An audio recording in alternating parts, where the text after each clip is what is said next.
Hey everyone, welcome to There's a Workshop for That. Today's episode is a special one. I can tell you it was already somehow difficult to come in this room with all the persons who are joining me because I'm joined by my facilitation buddies, Mehdi En-Naizi, Saïd Sadouk, the Facilitator, and Alexandre Eisenchteter, founder of the AI Tinkerer Club. And why are we here today? Because we've been cooking something, working on something since a few weeks, fit for Facilitation, a one-week online event packed with interactive sessions designed to help facilitators not only to level up their skills, but also to grow their business. This is happening from 23 of April until the 30th of April, and we will reveal a few things about it. We will reveal actually most of the things about it so that we get you excited and we want to see you there. But first thing first, I will try to manage these three guys, and I can tell you it's going to be fun with them. And I would ask you first, guys, could you introduce yourself, maybe telling a little bit how we met? Saïd, do you want to start? Sure. Hello, my name is Saïd Sadouk from Germany, and I call myself the Facilitator because, I like to combine having fun and facilitation and trainings into my sessions. And it's a really good question. I think, Nathy, we two met through the beta community, maybe 2 years ago. I don't know, time flies. 3 years ago. Like, 3 years. I'm sorry. So please don't kick me out. Yes, 3 years ago. And I'm old. It looks like this old relationship, like, how long have you been together? And then like the husband always got it wrong. And I was thinking the same thing. And for Alex, it's even worse. I cannot remember how we actually met. Maybe it was over LinkedIn, maybe through Nathy, maybe through some other things. But we met. That's the most important thing. LinkedIn, yeah. Maybe it's Tinder. I don't remember.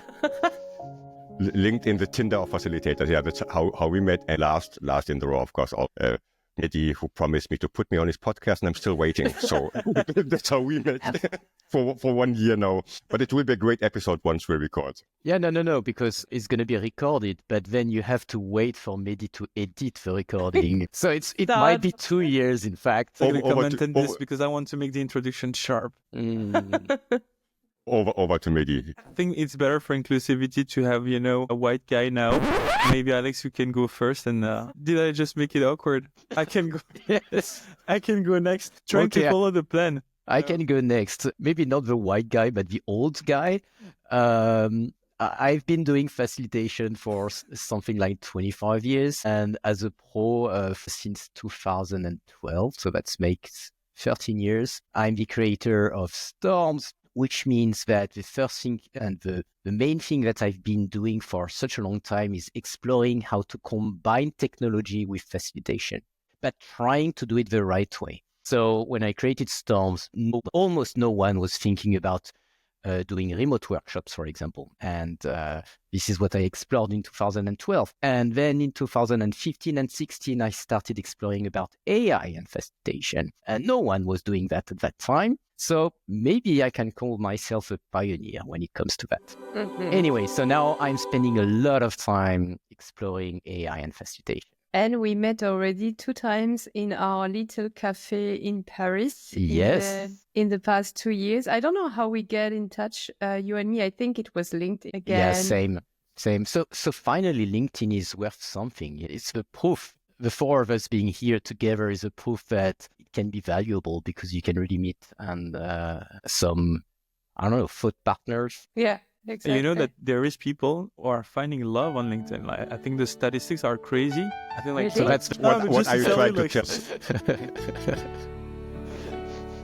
But not yet. I thought this was about facilitation. Sorry. Yeah, next time. Okay. Yeah, maybe we can talk about facilitation if you want. But before that, now that we have checked the inclusivity criteria, we can go on to Mehdi, right? Yes. So my name is Mehdi. I've been running workshops for the last 5 years for any type of company and size, working and leading an innovation team where we do a lot of workshop. And on the side, I have my own facilitation agency, Facilitators Corner.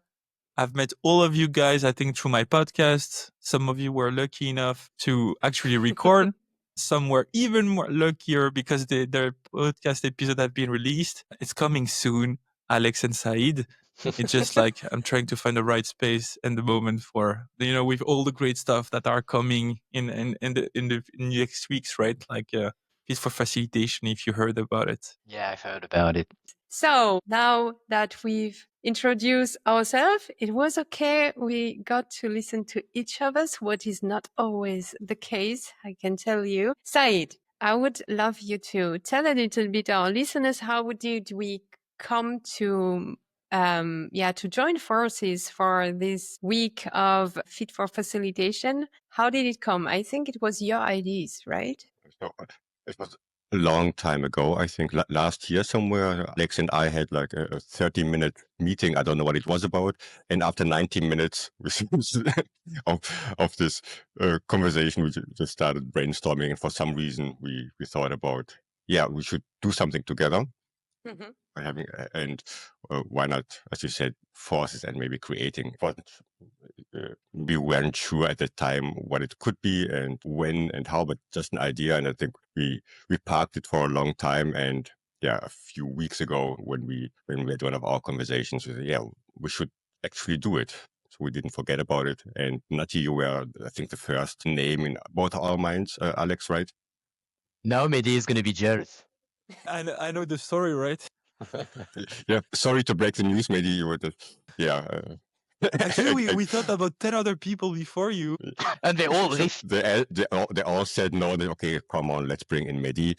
And that's how it started. And then just had our kickoff. Again, it has been weeks and started brainstorming ideas and putting all our brains together to come up with something that will be hopefully very, very cool, insightful for everybody who wants to join. Yes, and the nice thing is actually that we all are very present through our communities on LinkedIn, newsletter, all the podcast for Mehdi and myself. And we all bring different angle and perspective that could interest a broader audience. So we thought, okay, if facilitators and consultant trainers are following us, they got to know the others so that we can bring a portfolio of services or a portfolio of workshops that bring different perspectives on our craft. And I also think and especially you guys, because most of you are really running a facilitation business on your own. It can feel a bit lonely because, you have the feeling that you need to do this by yourself and it's always you. And even if you get some help, like most of the time it's you. And I think this is also the beauty of this is you see, even if we are acting on the same market, some of us can even be competitor if we look at it from job description perspective, but still we can work, we can bring more value to our audience and join forces. Yeah, absolutely. And I have to say, because I didn't make my own introduction, of course, I'm the host of the podcast, so I guess people know me. But do they? So who are you? Tell us a little bit. Maybe. No, I didn't want to. So I'm a workshop facilitator. I'm freelance also, but this is not the point. The point is exactly what you talked about, Mehdi, is that being freelance can feel lonely sometimes. And I have to say, because I know each of you very good, and I think I know each of you since 3 years, I would say. Mehdi, we've got to meet each other in the workshop and master. And I couldn't have done this so far without you guys. I mean, Saïd, we are every day on the phone. We are Mehdi. I send you so much WhatsApp. We are doing podcasts by WhatsApp. Alex, we are growing together some other stuff together about AI workshops. And you were Yes, exactly. So you helped me to design some workshops for my clients. So this is the beauty also of LinkedIn, of going freelance is, yes, you are isolated, but if you surrounded yourself with the right people, this is really a growth push. And this is something that I really believe in. And this is also something that we would like to transmit. So what trends are you seeing in facilitation right now? Who wants to take over? Mehdi, I saw that in your eyes. You really want to talk about trends in facilitation. Yeah, sure. The thing is trends, trends for something that is not very known. And even if we know we are acting on the field, it may be like tricky to answer. So what I'm going to share is my perspective from my little market in Belgium, and also what I see internationally based on like the interaction we see on social media, the requests from clients. And I think definitely there is more and more, like, facilitation is getting more out there. Like, people get to know what is it almost. Like, sometimes they can even like, this is tricky. Maybe we need help. And then we can bring on something. But let's be honest, we're still not there. Like, before that, I'm also a UX designer, and the same, like, we have a bit more advanced on facilitation, but like, you have the feeling that it's becoming almost a commodity when you're working in the industry, but it's really not the case. What I see a lot is the AI industry. The AI is disrupting the industry, not necessarily just facilitation field, but every field.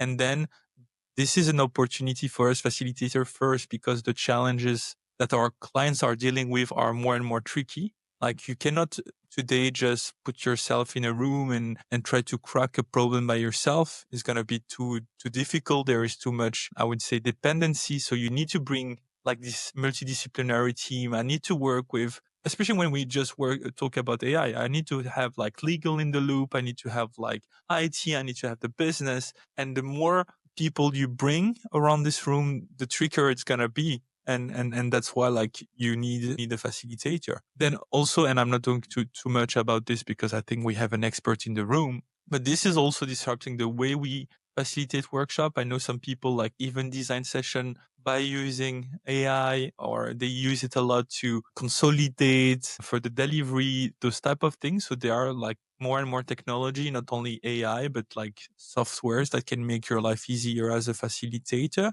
And yeah, and what we also see is that, like, in the consultancies where I'm working for consultancy, we see more and more, the big four, the big names having their own facilitation capabilities, because they know this is a way to differentiate and to find opportunities for bigger projects. In my company, I'm helped a lot now for projects that are going in the wrong direction. Like, they saw this big transformation and they are like hitting a wall and they cannot implement something. And then this is like, oh, this is where Mehdi can work his magic. And then I come and again, just facilitate a discussion. So yeah, I think that's my take on it. I don't know what you think, guys. I know that you've been collaborating on the Session Lab reports, which is, I guess, the reference when it comes to trends. How do you see it? Hey guys, I'm so happy to have you here on this channel. Thank you so much to be one of 2,000 monthly listeners of There's a Workshop for That. To not miss any of the episode, press the little button just under this video and subscribe. There is more to come in the next week with an additional series called What's the Workshop for That?, where professional facilitators, marketers, coach, and consultant will come to present their signature workshop. So yes, it is worth to press the button and also send me your comments and ideas for new episodes. The most important to me is that the content is valuable to you. Yeah. So also the way I see the trends, I see it on two-sided. There is the business trends and the trends on how we do the job as facilitators.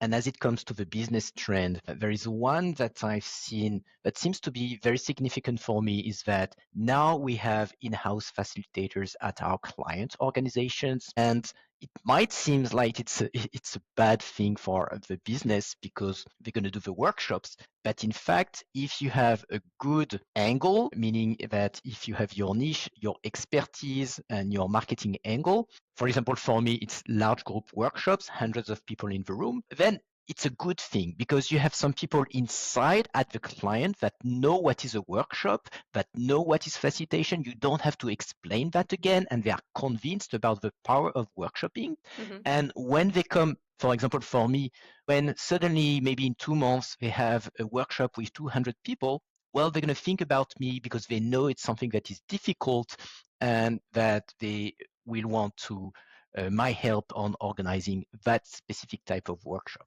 In-house facilitation can be a threat if you don't have any angle in your facilitation expertise, but if you have one, that's an opportunity. So that's one trend that I wanted to put forward. Thank you, and I can confirm that this is one trend that I saw also in 2024, because most of my big contract with clients last year was to train these in-house facilitators, because they had to organize sessions between countries or between companies where they need to engage people. And even if they got the responsibility to do that, they have not been taught to do that. So, for example, this is another opportunity if you are a facilitator and if you like to teach your craft. This is something that is more and more needed. Well, very good. Alex, Mehdi, Saïd, we have designed something for 11 workshops, and we are telling the people we will help you level up your skills, and we will help you also grow your business. So this is a kind of little journey that we will propose during this week in April. Who want to say a little bit more about this program and how we structure this like it is? Just want to make an introduction word about these two parts. I think it's vital. When I started it as a facilitator, I was seeing a lot about the methods, the techniques, how to do a brainstorming, how to facilitate a room. So that's the up your skill part, and it's absolutely mandatory to if you want to be a good facilitator. But you can be the best facilitator in the world if you don't know how to market your business. Well, you're not going to be able to deliver your skills. So that's why I think it's really important to grow your skills on both paths at the same time. You need to be a better facilitator when you are in the room, and you need to be a better marketer and salesman to be able to live from your skills. Yeah. Not only by being a freelance facilitator, but also if you want to have a new role as an in-house facilitator, it's also important to be able to market yourself within the companies, because this is something that people need to get in touch with. So if you want to engage the people and to make them excited about your new responsibilities, here also you need to market yourself. Especially that you're going to get the same challenges is that people don't know the power of facilitation, so you will have to explain them, whether you are an external or internal facilitator. Absolutely. Saïd, what will you show during this week Fit for Facilitation? I think we have a lot of things in common. Of course, we are all facilitators, or kind of, right? But we all have our strengths and I always see it like a Venn diagram. So there are things we have our strengths, and then there are things that are overlapping. And I think when we put all these together, something very beautiful can emerge from that. And so from my side, so totally agreeing with what Alex said. From my side, I always think, how can I stand out as a facilitator, or how can you stand out as a facilitator? And then marketing is one thing, having the facilitation skills is the other one, and then of course, especially in the virtual world, why should I hire you as a facilitator? Why not anybody else? And on my part, it's always okay. How can I make my at least online sessions more engaging, more interactive, more fun, having sessions that people actually want to join, which is literally one of the titles for one of my sessions, and not, oh, I have to go to this workshop. Yay, because there's something special about it. So that's the things that I'm working on. Also, there is the tech side. Today, we are in the middle of March. The pandemic started 5 years ago. It was March 11th. So time flies, and we were all thrown into this, and we had to figure out things ourselves. Tech didn't work. There was only one tool, Microsoft Teams, and screen sharing. Yeah, so that's also my point. I mean, I think there is a lot of potential to figure out what tools are out there, what possibilities are out there. You don't have to do it the way you did it 5 years ago because you had to. There are sometimes really easy ways to stand out, and because it's hard, as I understand, if you just whatever I did in the physical world, in the room, and then, okay, no, I have to do it online.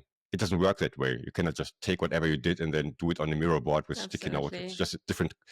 And again, for the business part, it's how to actually stand out. So when people see you, you are branded. You have like a certain thing in your workshops or your trainings, maybe that people recognize and would love to join. That's the part I like to talk about the most and share my insights and all the other things with And I think participants. what is interesting is, I get to work with those big clients that are like internationally present. And after COVID, they realized they cannot just always fly away to some destination. It's too expensive. So you see more and more hybrid or just remote session. And what Saïd said is like those skills are also super important there.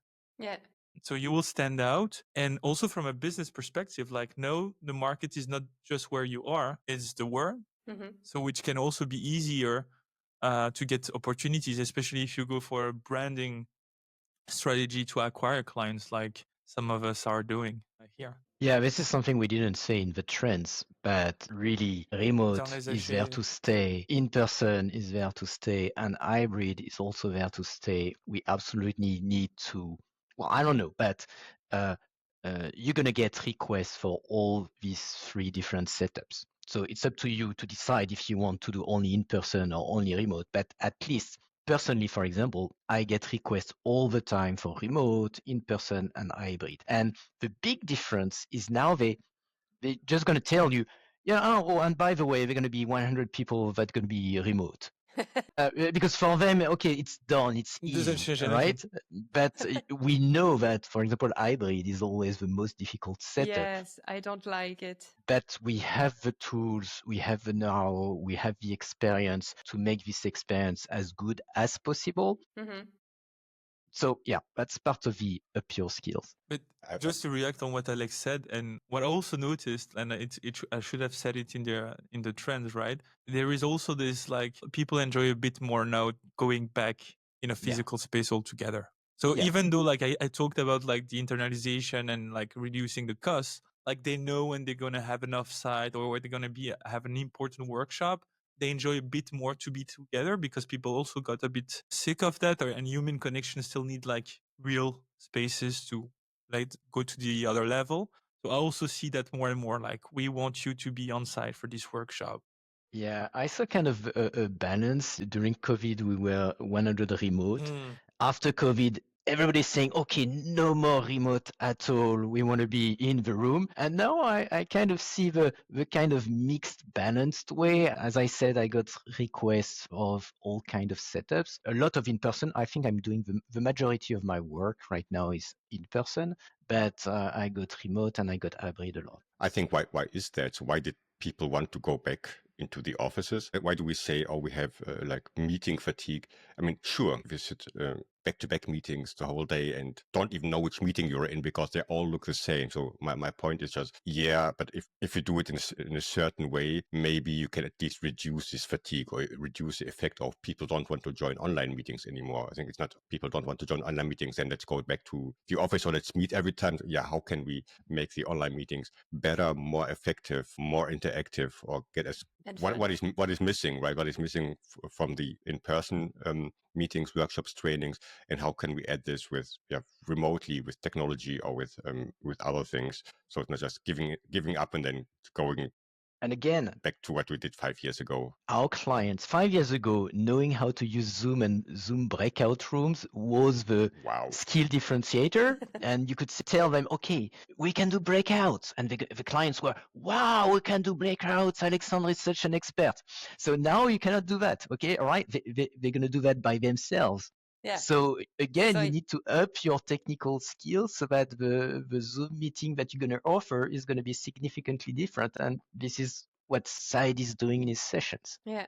And I recognize that lots of my corporate clients are also asking me for in-person workshop. But when I have done an in-person workshop and they know me and they know how fun it is in my session, most of the time I get them in a remote workshop afterwards because they know me. And then they are completely surprised about what happened in the virtual space, because I really like to make my session very visual. I use tools that they don't know, like Butter. They are amazing. They, I didn't know that we can do that.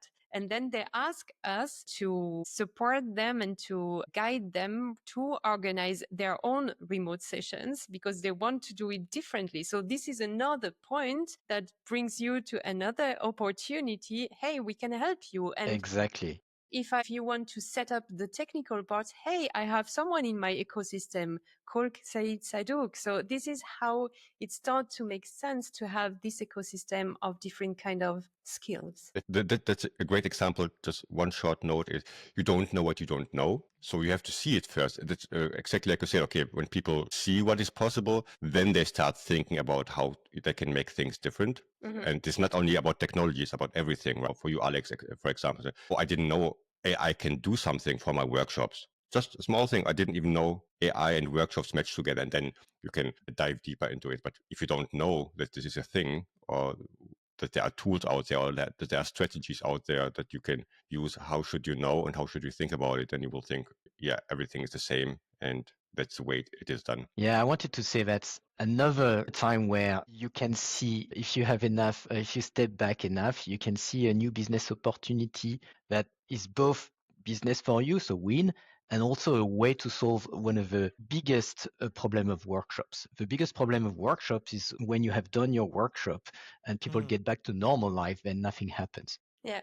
So now, thanks to the things that you can do in remote settings, what you can sell is the full collaborative setup, collective intelligence setup that combines in-person workshops and maybe a follow-up. If you do it simple, it's maybe only 2 workshops. It's 1 main workshop and 2 weeks later, a follow-up remote workshops. And just by doing that, you're augmenting the effectiveness of your collective intelligence system. So it's win for the client because everything is more effective, and it's win for you because you can sell a second session. So all of these new things, this is a lot of people, I've been working and selling technologies for a long time now, and often people say, yeah, it's not about tech. But tech is an enabler, and sometimes it enables you to do things much better. And this is exactly that. When people come back in their different offices in the different region of the world, well, you don't have to wait 1 year for them to come back and collaborate together. You can do the follow-up workshop remotely.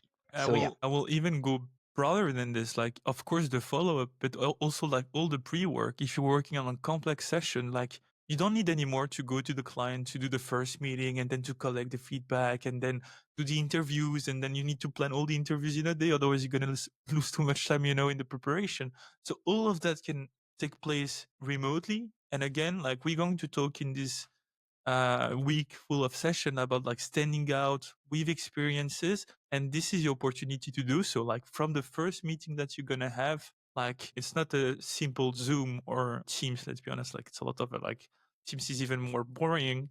Like they go, oh, okay, fancy, and then you get like their attention. No team bashing, please. I'm working on Teams like 95% of the time, so but yeah, it's hard. Black screen. Asking people to unmute themselves. Yeah. Even if it's 5 years after COVID, it's still the same routine. So let's come back to our Fit for Facilitation week. Mehdi, we will have combined session, you and me, because we want to propose some things later on, like a masterclass for freelance facilitators, because we are both in the same area. So we could be competitors, but we are also joining forces together. Why people should come to Fit for Facilitation, and what are you proposing in your or our sessions? So basically asking me to sell. Yeah, no, okay. to attract.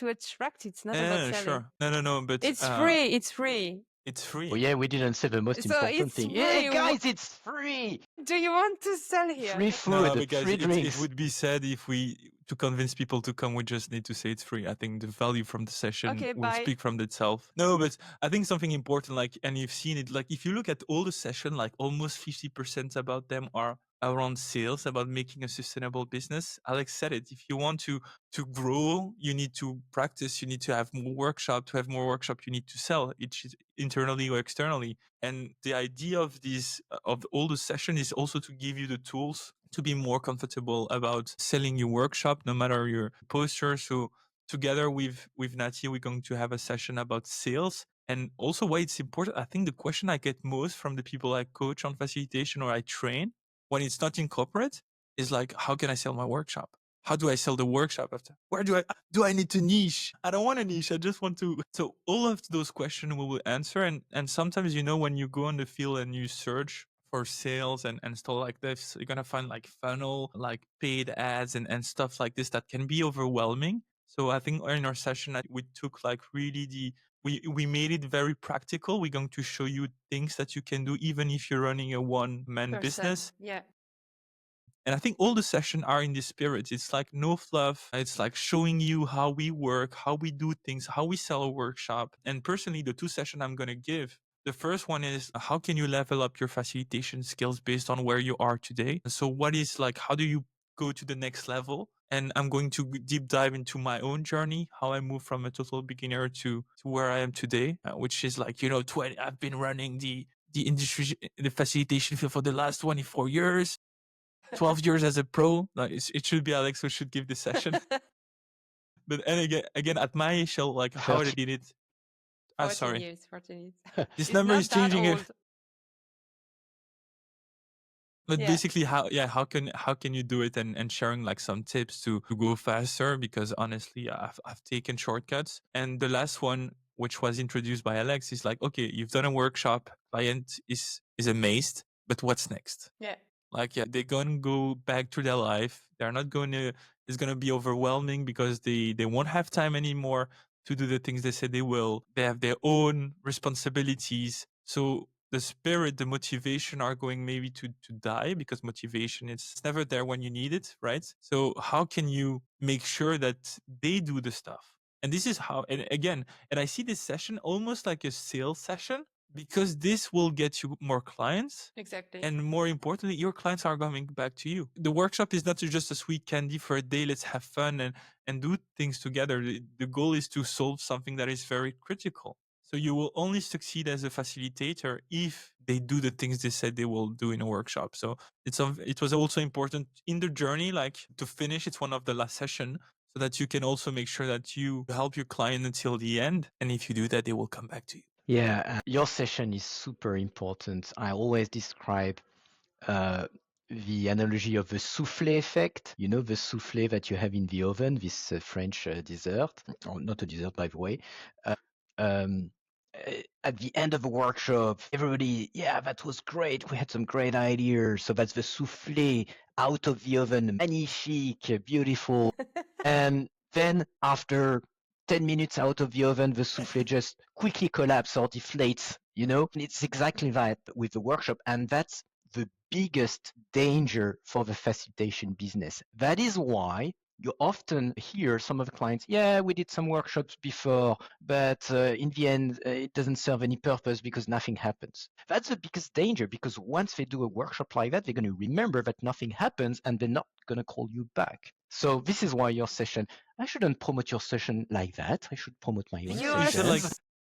No, very important topic, and plenty of ways and tactics and strategies to avoid the soufflé effect. Okay, so Alex, because you took over to talk, tell us what you will present during the Fit for Facilitation Week. Okay, so on the up your skill part, I'm going to talk about how you can use generative AI as a facilitator to help you every day, because every day you have tons of opportunity to use AI and you don't even think about it. You know, we had this discussion about knowing when to use a tool.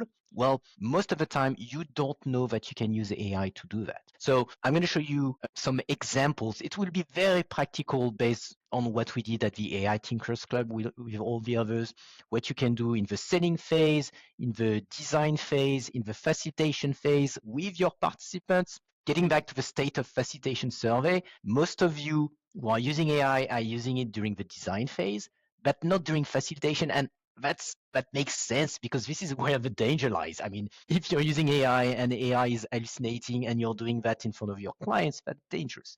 But there are ways to use AI before, during, and after. Of course, after, to document, to do all the boring stuff. So I'm going to show you that in the first session. And the second session is really more, I'm going to share my experience, because even if I've been selling workshops for a long time, I restarted a new Gen AI offering, a training offering, and I'm going to show you how I got my first clients. So I didn't make $10 billion with it. I'm not it's not this kind of influencer. It's a real step-by-step experience on how I build my new offering, how I market it in order to get my first client. And I really have my first clients, and I have a regular revenue out of this new training business now. And this is what I'm going to share, the lessons learned from restarting a new offering. Make sense? Yes, absolutely, absolutely. Saïd, what will you offer during this week? First of all, I think I will need Alex and Mehdi's sessions, definitely. So I will join them as a participant just to get some insights there. And on my part, I also have 2 sessions during that week. And one is it's not more technical, but more about tech, because how to look good on camera. So how do you look professional? It's not about looking good, it's about looking professional. By the way, you're Hopefully- the one who is looking the best right now. Thanks a lot. This was on purpose, so thanks a lot.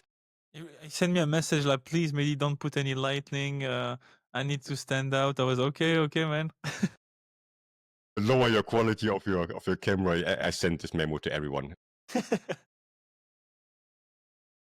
Not imagine, but we get paid for this, right? So if somebody pays us, and I think we should have a certain professional touch. We should look like we want to do this and like we got paid for this. It's not, oh, I'm doing this for free, so who cares, right? And there are just certain things that are very easy to do that you just need to know about. I'm talking about how to set up lights. We have topics like teleprompters, topics like great audio, great camera. So really basic, but once you know, I think you can often figure out the rest yourself and try out things. And the other part is, okay, and for the content, it's maybe not how to, but how I do it, right? It's more sharing my insights, how to create a session that's interactive, that's fun, that people actually want to join.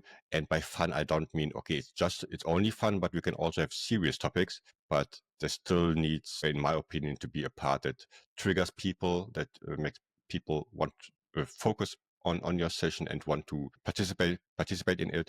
And we all use these tools like, let's say we use Miro, for example. Yeah, you can use Miro or you can use Miro. There are different ways to use it. So just open a board. Oh my God, it's Miro fatigue. Everybody opens a board, grab a sticky note, do it that way. Or you can do it in another way that maybe wasn't expected, or add something to it. I've got a great solution for Miro fatigue. I know. This is where he sells Storms. Yeah, you can Just find it in the use comments. Storms. Link to Storms. This episode is sponsored by Storms. So that's roughly my part. And what I always like to say is there is a reason why people go on YouTube, for example, and they watch a live stream for 3 hours. But nobody would say, oh yeah, a Zoom workshop, let me join this for 30 minutes even. Why? Because they do it differently. They have different strategies. They have different tools they use. But it's at the end of the day, there's someone in front of a camera talking to an audience. It doesn't matter if it's a training or if it's a live stream. So how can we get there to have this effect also in our virtual sessions? Yeah, that's interesting to Saïd is this the metaphor with YouTube. Really interesting. Why are we spending so much time on YouTube and we hate spending 30 minutes on Zoom?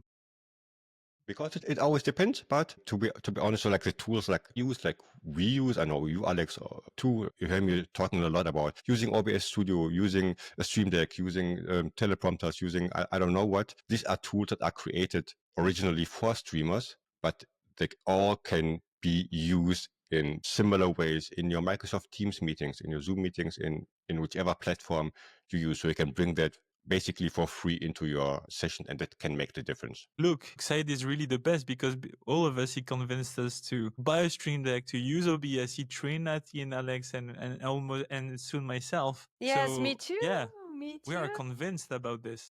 Yeah, he's very good. Maybe he has some shares of Stream Deck. I don't. I really don't.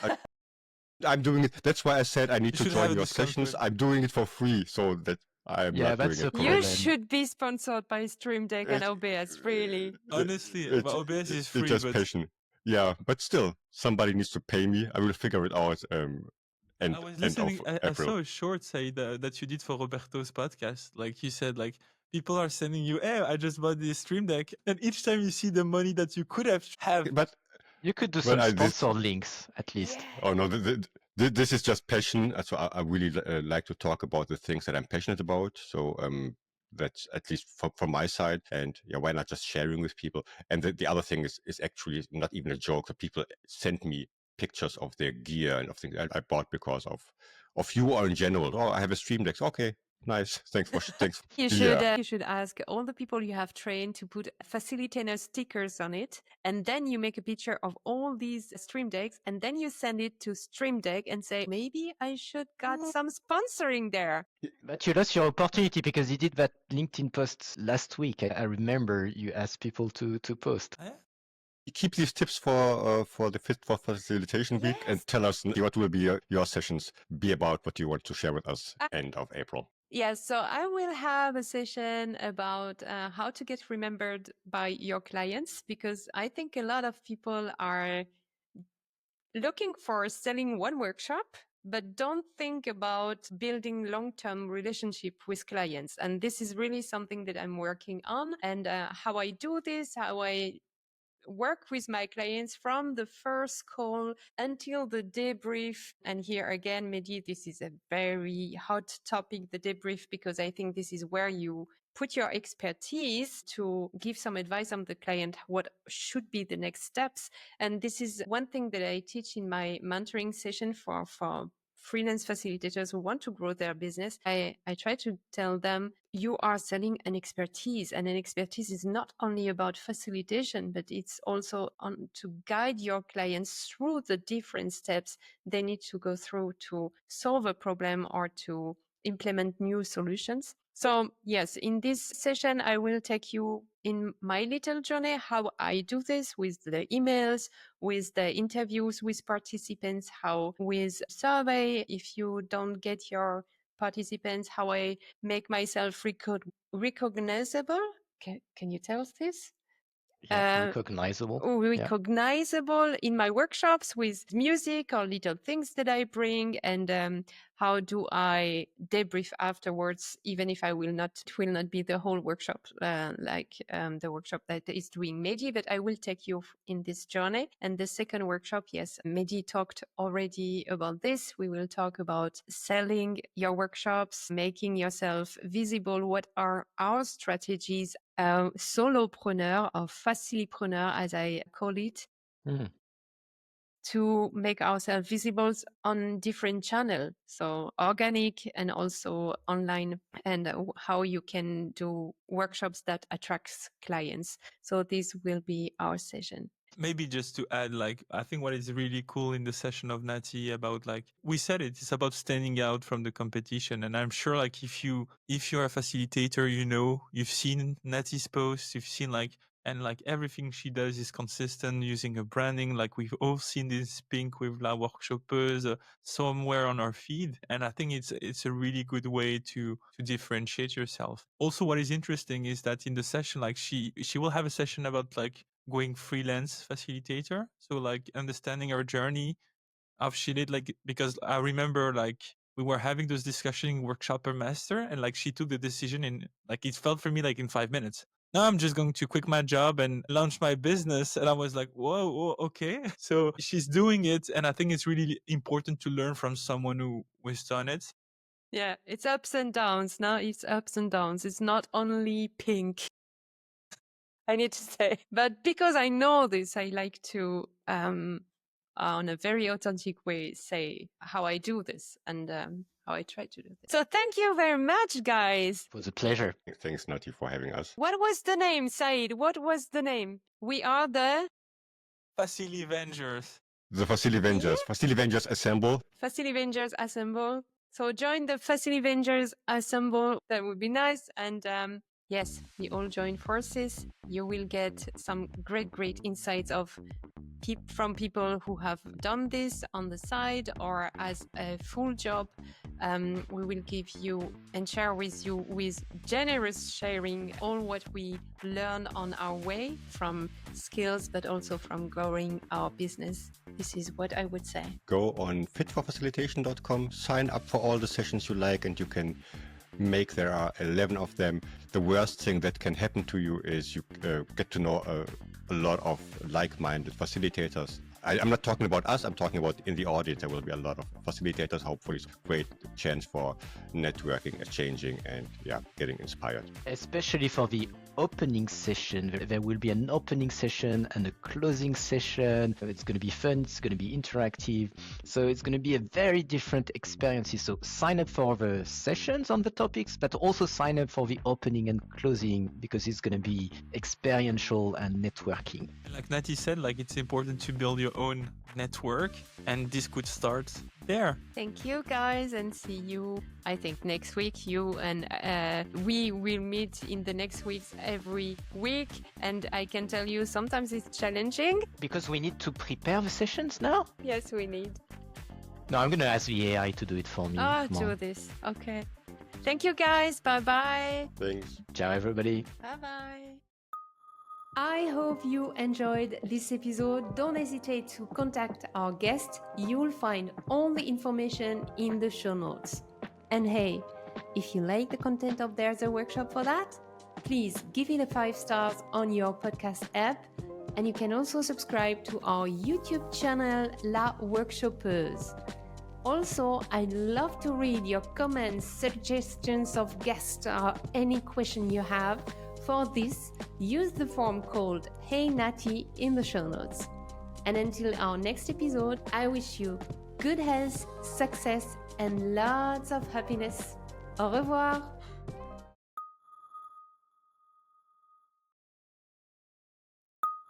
I hope you enjoyed this episode. Don't hesitate to contact our guest. You'll find all the information in the show notes.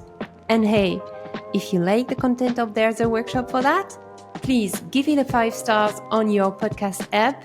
And you can also subscribe to our YouTube channel, La Workshopeuse. Also, I'd love to read your comments, suggestions of guests, or any question you have.